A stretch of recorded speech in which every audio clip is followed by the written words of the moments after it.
পেছনাবেরা আমরা ক্যান্টিনে যখন খাদ্য গ্রহণ করি বা কোনো একটি রেস্টুরেন্ট বা হোটেলে আমরা যখন খাদ্য গ্রহণ করার জন্য বসি তখন টেবিলটা খুবই পরিচ্ছন্ন থাকে।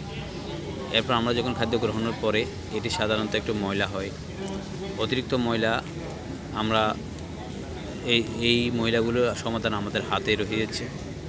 আমরা যখন এই খাওয়ার শেষেও চলে যাব, এই টেবিলের মধ্যে বসবে আমাদের আরেক ইসলামী ভাই।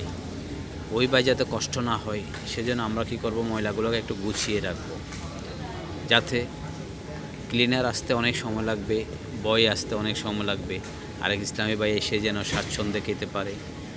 একজন ইসলামের ভাইদের প্রতি আরেকজন ইসলামী ভাইয়ের এটি হলো ভালোবাসা, এটা ইসলামী নির্দেশনা। তাই পরিষ্কার পরিচ্ছন্নতা হলো ঈমানের অঙ্গ। আমরা সব সময় যখন আমরা রেস্টুরেন্টে কোনো কিছু খাবো তখন আমরা পরিচ্ছন্ন রাখবো ইনশাআল্লাহ।